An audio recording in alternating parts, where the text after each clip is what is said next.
नमस्कार। उम्मीद करते हैं कि आप लोग बहुत अच्छे होंगे। जैसे कि आप सभी जानते हैं कि बिहार सरकार के द्वारा जो बिहार में लघु उद्यमी योजना है उसके तहत जो है 2 लाख रुपये का जो अनुदान है देने के लिए online application form fill out किए जा चुके हैं। जैसे कि आप सभी जानते हैं कि इसका जो एप्लीकेशन है आपको यहाँ पर 20 तारीख को ही क्लोज कर दिया गया है और शाम को 5 बजे देखेंगे तो पोर्टल पर इसका जो है क्लोज का मैसेज आपको देखने को मिल जाएगा कि इस पोर्टल को 5 बजे शाम को बंद कर दिया गया है। ठीक है, तो ऐसे में जो है अब यहाँ पे फॉर्म को नहीं भर सकते हैं। जिन्होंने फॉर्म को भर लिए हुए हैं वो तो बहुत अच्छे किए हुए हैं। जो लोग मिस कर गए हुए हैं अब उनको जो है नेक्स्ट सेक्शन में भरना होगा, जो कि सेशन इसी साल मेरे हिसाब से चालू हो सकता है। उसके रिगार्डिंग हम बात करेंगे।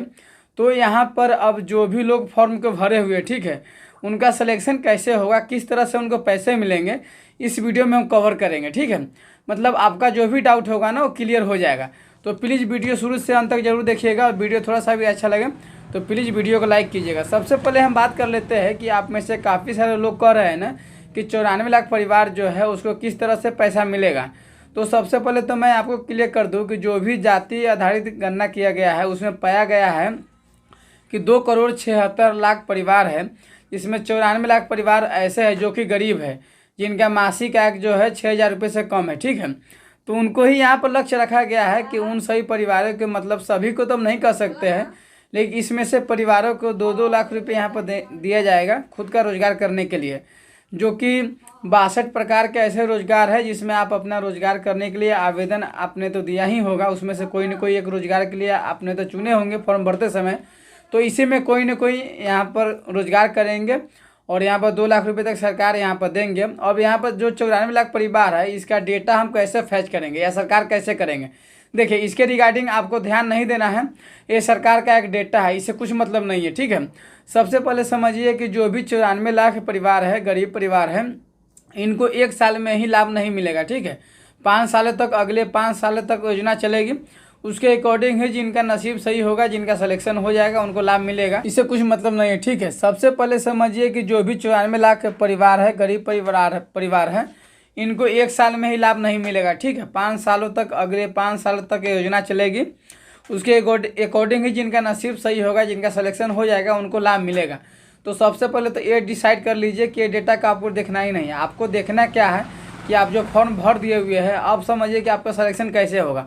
तो सिलेक्शन के रिगार्डिंग हम बात करें तो सबसे पहले हम बात कर लेते हैं कि अभी आपने जो फॉर्म को फिल आउट किए हुए हैं वित्तीय वर्ष 2023-24 के लिए फॉर्म को फिल किए हुए हैं, लेकिन जब आप नोटिफिकेशन को देखेंगे तो उसमें साफ साफ बता दिया गया है कि जो भी हम पहली बार फॉर्म भरवाएंगे वो वित्तीय वर्ष 2023-24 के लिए हम भरवाएंगे, जिसमें 250 करोड़ का प्रावधान रखा हुआ है, यानी कि इतना बजट है। इसके अकॉर्डिंग यहाँ पर जो लाभुक है उनको पैसे देंगे।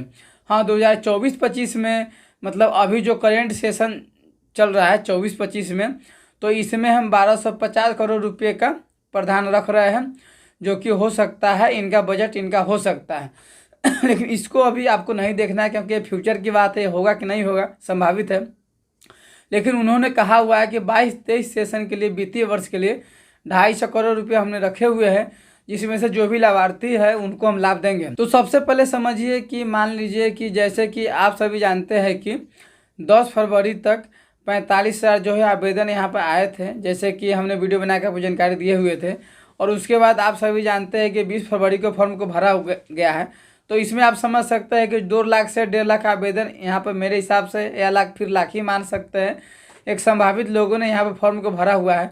मान लीजिए 1.5 लाख लोगों ने फॉर्म को भरे हुए। ठीक है, तो सभी को तो लाभ देना पॉसिबल नहीं है क्योंकि बजट भी बहुत कम है, इतने में सभी को तो लाभ नहीं मिल पाएंगे। ठीक है, तो इसीलिए यहाँ पर करना क्या है, तो सबसे पहले तो आपको इस पर ध्यान नहीं देना है कि आपको लाभ मिलेगा कि नहीं मिलेगा।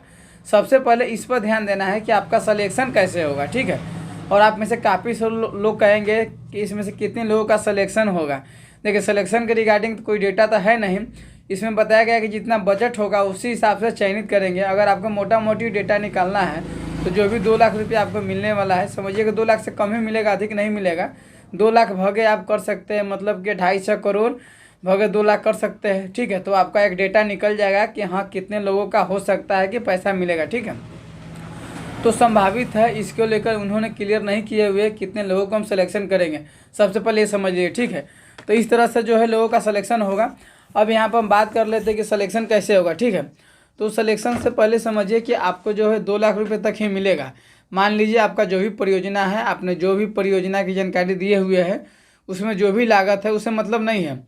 अगर 2 लाख से ज़्यादा लागत है तो आपको 2 लाख तक ही मिलेगा, उससे अधिक नहीं मिलेगा। लेकिन 2 लाख से कम है, मान लीजिए 1.5 लाख तक है, तो 1.5 लाख तक ही आपको आवेदन मिलेगा, 2 लाख नहीं मिलेगा। तो अधिकतम 2 लाख है, लेकिन 2 लाख सभी को नहीं मिलेगा। जिनका जिस तरह का परियोजना होगा उसी हिसाब से उनको पैसे दिए जाएंगे। जो भी परियोजना का लागत होगा उसके हिसाब से पैसे दिए जाएंगे। क्योंकि मान लीजिए आप 62 प्रकार का जो परियोजना की जानकारी दिए हुए है, उसमें किस प्रकार का आपका काम है, उसमें कितने पैसे लग रहा है, इन्वेस्टमेंट कितना लग रहा है, एक छोटा मोटा जो है जानकारी आपको देना पड़ेगा, ठीक है। जो DPR होता है वो आपको देना पड़ेगा, उसके हिसाब से ही आपको पैसे यहाँ पर दिए जाएंगे, ठीक है। यहाँ पर हम बात कर लेते हैं कि चयन कैसे होगा। तो मैंने पिछले वीडियो में बताए हुए थे कि जो चयन होगा कंप्यूटराइज रेंडोमाइजेशन के द्वारा ही होगा। इसमें होता क्या है कि फॉर्म तो सभी लोग भरते हैं, जो लोग एलिजिबल है फॉर्म को भर दिए हैं। फॉर्म को भरने का मतलब ये नहीं है कि आपका लाभ मिल जाएगा। जब तक आप चयनित नहीं होंगे, जब तक आपका आगे के प्रोसेस में आप जाएंगे ही नहीं, वहीं आप छट जाएंगे। तो इसमें क्या होगा, कंप्यूटराइज जो रेंडमाइजेशन है, यानी जो कंप्यूटर में जो डाटा स्टोरेज है वहाँ पर लॉटरी कराया जाएगा, जहाँ पर जो भी उद्योग के मंत्री होंगे वो अपना एक बटन प्रेस करेंगे, उसमें जिनका नसीब सही होगा वो लोग सिलेक्ट हो जाएंगे। जितना इस साल सिलेक्ट करने का बजट रखा गया उस बजट के अनुसार ही सिलेक्शन करना होगा, उतना लोगों का वो सिलेक्शन कर लेंगे, यानी डेटा तैयार कर लेंगे। मतलब सभी लोगों का डेटा रहेगा, लेकिन जो बजट है उसी बजट के हिसाब से उसमें फिल्टर होकर जिनका नसीब सही होगा उनको सिलेक्शन हो जाएगा। तो ये आप समझ सकते हैं कि एक लॉटरी होता है, जिसका नसीब सही है उनका सिलेक्शन हो जाएगा।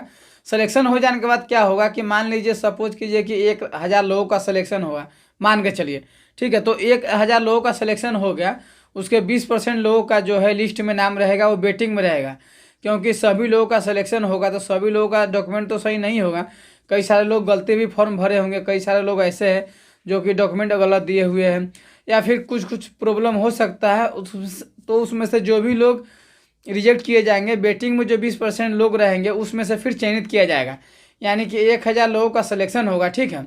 तो उसमें से 20% यानी 200 लोगों का वेटिंग में रखा जाएगा।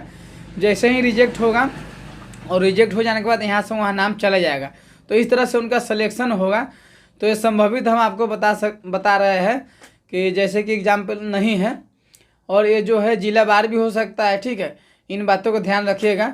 इस तरह से आपका जो है सिलेक्शन होगा, जिसमें 20% लोगों का वेटिंग में रखा जाएगा। और उसके बाद क्या होगा कि जैसे ही आपका सिलेक्शन हो जाएगा फिर आपका सत्यापन किया जाएगा। सत्यापन हो जाने के बाद जो पैसा है, ठीक है, जो भी आपका परियोजना है, जिस भी क्षेत्र में आप परियोजना लगाना चाहते हैं उसमें आपको ट्रेनिंग भी दिया जाएगा। ऐसा नहीं कि मान लीजिए जो भी आपने काम को सिलेक्ट किए हुए, जैसे 62 प्रकार के काम है, उसमें से कोई भी काम के लिए आपने फॉर्म को भरे हुए, तो उसके रिगार्डिंग आपको ट्रेनिंग भी दिया जाएगा किस तरह से करना है, नहीं करना है। उसके बाद क्या होगा कि आपका अप्रूव हो जाएगा, ठीक है। सारा डॉक्यूमेंट वेरीफाई हो जाएगा, अप्रूव हो जाएगा। उसके बाद जो आपको पैसे है ना 3 किस्तों में दी जाएगी। अब ये पैसा जो है आपको परियोजना के ऊपर डिपेंड करता है कि कितना दिया जाएगा। 2 लाख से अधिक तो आपको मिलेगा नहीं, लेकिन उससे कम मिल सकता है। आपका जो भी परियोजना का लागत होगा, आपने जो भी जानकारी दिए होंगे उसके हिसाब से आपको राशि यहाँ पर दे दिया जाएगा। उसके बाद क्या होगा कि जो भी आपने बैंक अकाउंट दिए हुए, ठीक है, उसमें जो पहला किस्त है, आप सभी जानते हैं कि 3 किस्तों में पैसे दिए जाएंगे। तो इसका जो पहला किस्त है वो 25% यानी 25% किसका, जो भी आपका परियोजना का लागत है। ऐसा नहीं कि 2 लाख रुपये का ही आप 25% जोड़ेंगे। जो भी परियोजना का लागत है, जितना आपको राशि स्वीकृत हुआ है उसी का 25% मिलेगा। मान लीजिए आपका 2 लाख स्वीकृत हुआ है, तो 2 लाख का 25% यानी 50,000 रुपया टूल किट और मशीन खरीदने के लिए दिया जाएगा। क्योंकि किसी भी प्रकार के आप क्षेत्र में बिजनेस करेंगे तो कहीं ना कहीं आपको टूल किट और मशीन वगैरह वगैरह सेटअप करने के लिए लगता है। तो आपको पहला किस्त यहाँ पर दिया जाएगा 25%, जिसमें मान सकते हैं कि 2 लाख है तो 50,000 रुपया आपको देखने को मिलेगा। तो पहले आपको किस्त 50,000 मिलेगा। फिर इसकी जानकारी जो है आपको देना होगा, पोर्टल पर देना होगा, अपलोड करना होगा कि हमने टूल किट खरीद लिए हुए हैं। तो उसके बाद सेकेंड किस्त में आपको 50% यानी कि मान लीजिए 2 लाख का आपका सेक्शन हुआ है तो 1 लाख रुपये आपको देखने को मिलेगा, ठीक है। 1 लाख रुपये आपको यहाँ पर दे दी जाएगी। फिर इसके बाद जो भी रॉ मटेरियल है वगैरह वगैरह है उसके रिगार्डिंग आप उसके जानकारी पोर्टल पर अपलोड करेंगे। उद्योग विभाग के बताएंगे कि हमने हाँ ये खरीद लिए हुए हैं, उसकी जानकारी देंगे, ठीक है। तो उसके बाद आपको जो है आपका थर्ड किस्त यानी कि 25% 50,000 रुपये फिर आपको ट्रांसफर किए जाएंगे। इस तरह से 3 किस्तों में आपको पैसे दिए जाएंगे। ऐसे नहीं है कि आपको पैसे एक ही बार में दे दिए जाएंगे और आप कुछ भी जानकारी नहीं देंगे आपको पैसा मिल जाएगा, ऐसा कुछ नहीं है। सभी की जानकारी आपको देना पड़ेगा तभी आपको जाकर पैसा मिलेगा। तो इस तरह से जो है पैसा आपको मिलेंगे। पैसे लेकर आपको मतलब आज के युग में ऐसा नहीं है कि कोई पैसा लेकर खा लेगा, ऐसा कुछ नहीं है। समय समय पर आपको उसका रिसीप्ट भी देना पड़ेगा कि आप क्या कर रहे हैं, कहाँ खर्चा किए हैं, उसके बाद ही आपका नेक्स्ट पैसा जो है देखने को मिलेगा। इस तरह से मैंने जो सभी जानकारी को कवर करने की कोशिश किए हुए हैं। अब यहाँ पर आप में से काफ़ी सारे लोग कहेंगे कि चयन कब तक होगा, तो चयन जो है 4-5 दिन के अंदर ही कर ली जाएगी मेरे हिसाब से, क्योंकि इसमें ज़्यादा समय नहीं लगता है। क्योंकि इसी प्रकार का कोई भी डेटा वेरीफाई तो होगा नहीं, क्योंकि सबसे पहले सिलेक्शन होगा, सिलेक्शन के बाद ही वहाँ पर डेटा को वेरीफाई किए जाएंगे। जो रिजेक्ट होंगे उसमें से जो 20% बेटी रहेंगे उनका फिर सिलेक्शन होगा, और सिलेक्शन होने के बाद उन लोगों के पैसे देने के जो ट्रेनिंग है या फिर जो पैसे देने की प्रक्रिया फिर शुरू कर दिए जाएंगे। तो मैंने जो ऑलमोस्ट सारा जानकारी बता दी है। फिर भी आपके मन में किसी प्रकार का कोई सवाल हो इस वीडियो से रिलेटेड तो आप हमें कमेंट बॉक्स में कमेंट करके पूछ सकते हैं। वीडियो देखने के लिए बहुत बहुत धन्यवाद। Thank you.